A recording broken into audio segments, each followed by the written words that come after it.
he asked me come and meet Alex Chivalov, and then the designer Martin Peleros, and they have enough money to fund this project. But it's definitely an investment where you can make very good money, and you've got more and more children registering from overseas to be based in Phuket.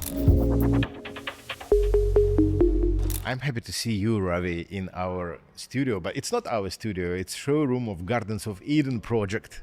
So this is your office. Yeah, it's a beautiful office. The most impressive office in BangTao area, by the way. Oh, thank you. Thank you for saying that. We think so. Yeah, that's true. Ravi, can you tell us about your personal experience related to Phuket? I've been living in Phuket on and off for about 25 years. I used to work before I retired for the Laguna Group. As CEO was my last position. Before that, I was managing director of Laguna, and I also worked for Banyan Tree Holdings for 25 years, which is all part of the Laguna Group. So I've seen Phuket develop from, I think they had one shopping mall when I came, and that was Robinson's in Phuket town. Then you have Central, and now you've got, I think, 8 shopping malls in Phuket.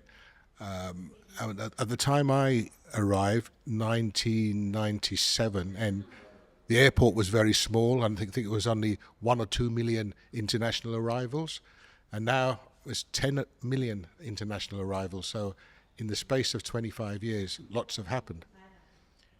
Your experience at Laguna helps you a lot in this project. Yeah, I mean, it's invaluable because I learned a lot from Laguna. Laguna has lots of successful real estate projects as well as hotels. For example, Laguna Village Residences, the Double Pool Villa, Banyan Tree, Cassia, the apartments. And then I was in Vietnam for 2 years, and we had the Banyan Tree Hill Villas there. So I've got a little bit of experience. Why did you join the team of Gardens of Eden? What attracted you in this project? That's a very good question. Lots of people ask me that. When I left Laguna, I wasn't really intending to do any more work as full-time work. One of my ex-colleagues, who's the MD of Gardens of Eden, a chap called Roman Gorin, he asked me, come and meet Alex Chivalov. He wants to talk to you. And then I was impressed with their ideas of the project, the infrastructure, the different phases, and the amount of expertise they were going to get to make this a very, very big project. So they said, can you come and help? And I said, sure. Have you made your own due diligence before joining?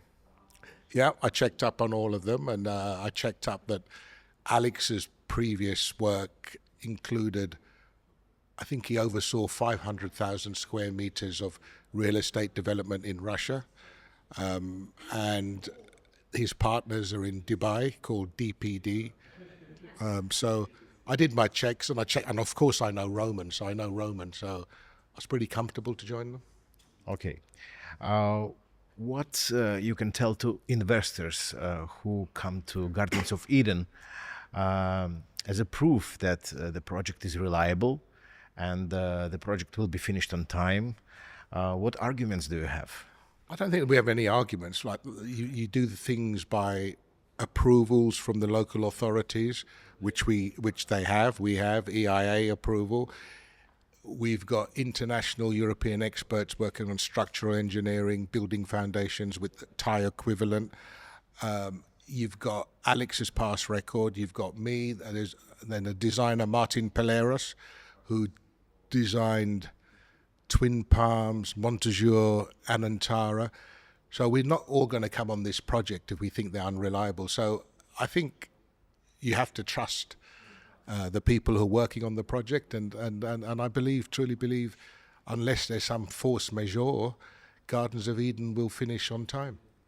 Sorry, for some questions will be not that comfortable, but our investors ask, does the developer have enough financing his own finance, for the project, or you finance the project from the sales?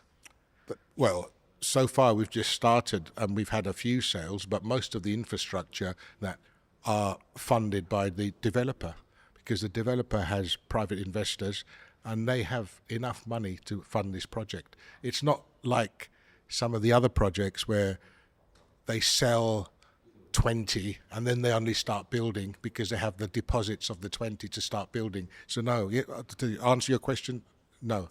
It makes you different from others. Yes. Because so many developments in Phuket at the moment, and we see every day something new coming. And if you check who's behind, what they have in their pocket, sometimes they don't have nothing. I think here with the Gardens of Eden, it's very transparent. You've got all the people, you've got their names, their registered company, and you can see for yourself what's happening here. It's not a concern. Yeah, it's not. Yeah. So that's why we're here, and that's why we are shooting this interview. Yeah. I know one interesting fact about Gardens of Eden, that you have already rejected about 20% of customers coming here to buy. Why? I think rejected is a bit of a harsh term. Okay, I'll answer the question.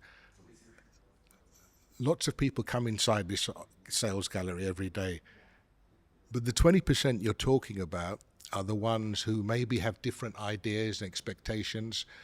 They want a quick return, they want it built in 18 months, and their budgets maybe not aligned to the Gardens of Eden.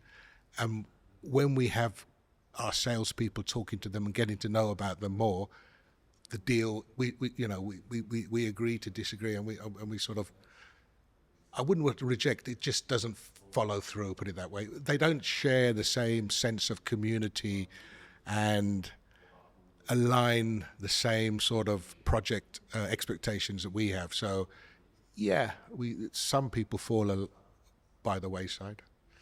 But I heard a different story about that you want to build a special community where all people will be at the same level and they will feel comfortable within this community. And you don't want people from other social stages or something like that to join it, and because they will interrupt that feeling. Can you please comment it? I can comment. From my personal point of view, and I've had interaction with the team, I don't think it's as simple as that. I think, of course, the price point at Gardens of Eden is much higher than price points at other developments you've been talking about. So you're going to attract that quality of people. So I think I've answered the question. So the people buying into this come from a certain standing class and community who can afford those prices, and they're used to the environment. It's just not as though we go out and say, you don't have enough money, you can't come here. So it just happens. Polite way of answering that question. It goes with the flow. Yes, something like that. So right people will join the project. Correct. Because of the price, because of explanation, what kind of society, community will be here. And not everyone wants that. Maybe some people want to flip and make a quick buck quickly. So that's the way the 20% have fallen by the wayside. Gardens of Eden is not a project where you can make a quick flip sale. I don't think so. It's a long-term thing, but it's definitely an investment where you can make very good money. Can you tell me more about your main idea about long-term investment in this project? What it could give the investors in the future? What ROI you expect for investors? I mean, ROI, we can anything from 8% to 12%, depending on the economics of the time. It's very hard to say, give a commit to a figure, but everyone knows that land prices are increasing. Everyone knows asset value is increasing. And in this location, next to Laguna, this is the most sought after area in BangTao. And I think you agree with me on that. So if you just look at the maths, what the prices were 10 years ago to now, and what you think if we extrapolate that for the next 5 to 10 years, it's definitely a very good investment. It will go up. So I don't want to say it's 20% ROI or 10%. On the safe side, 8 to 12%. Especially if you compare two graphs. One is the price of Thai baht to US dollar, and actually it's very stable. If we see that chart from 2000 to 2023, the price is similar. Yeah. And if we see the chart of price growing per square meter, oh my God! Just you. By the way, the average price per square meter in 2000 in Phuket. Good question. You tell me. I can share with you. Okay. It was 20,000 baht per square meter. It's like 600 US. 600 US. And Yeah, now 600 US per square meter in 2000, and now the average price is close to 4,000. In good projects, 250,000. 250, 250 to Yep. about, yeah. So that's how it works, and that's how long-term investment works. Yeah. The price growth 7 times. Yeah. So With the same exchange rate. yes, so you have to take that into mind as well. Yeah. Yeah.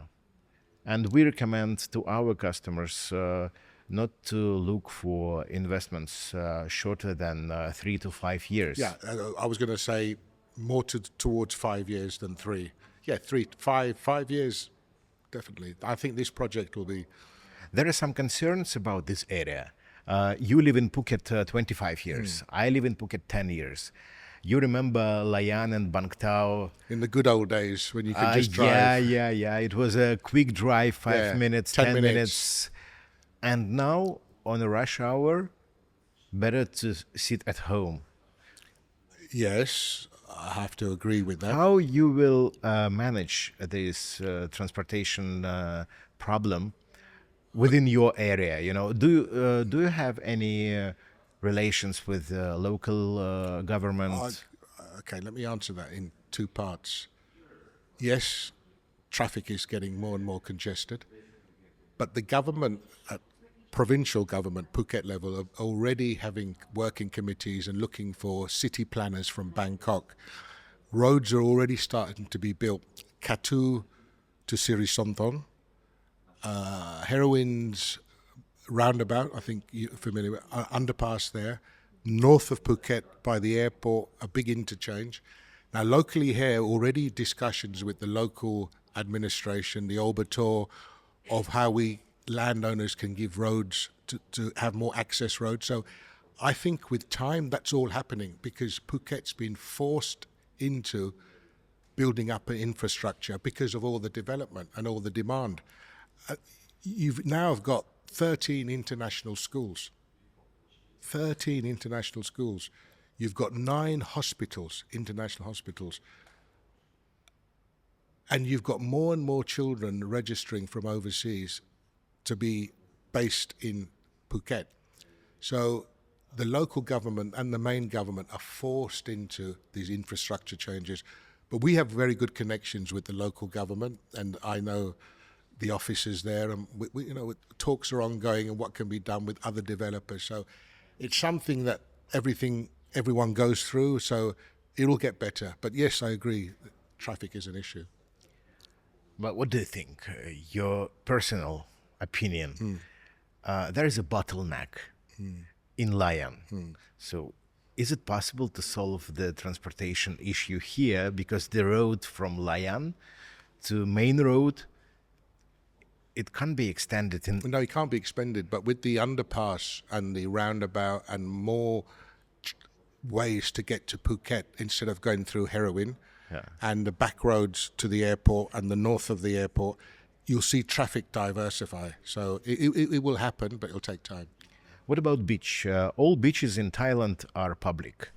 And this beach opposite us recently has become public, yes. So the project management will take care about the beach to make it nicer. The beach is going to have a central design by the local government where all the project developers will have a say, but they will design a nice beach here and take care of the beach. Not Gardens of Eden are not designing the beach. Okay. But the beach will be different, not like that. No, it'll be nice. It'll be sort of, hopefully there'll be like a park feeling and kids area, and you can walk to the beach. It'll be nice. Any beach clubs in this area? Can we expect it? Not on this side. If you want beach clubs, you can go to the other side of BangTao there. I think there's Catch and there's Cafe Del Mar and there's many beach clubs. We don't want too much noise here. Investors who come to Phuket, they want to know. The question is very strange, but what to expect in 5-7 years with this boom in development, what we have now? What your personal... I think it'll continue, to be honest. 5-7 years, as the infrastructure grows, there's more hospitals coming in. There's a new airport being built in Panga, which is due to open 2027, 28. And they're talking about 12 to 15 million arrivals. So I think Phuket will continue to boom for the next 5 to 7 years. And there'll be more schools. I'm very confident that Phuket will grow and grow into a major city. With your experience, I have to trust you. I have to believe you that Phuket will develop more and more. And I have the same feeling, to be honest. Thank you. Thank you very much for this interview. Oh, it's a pleasure. And I believe Gardens of Eden is one of the best projects in Phuket. It's very kind of you. We wish you a lot of luck and huge sales in an upcoming high season.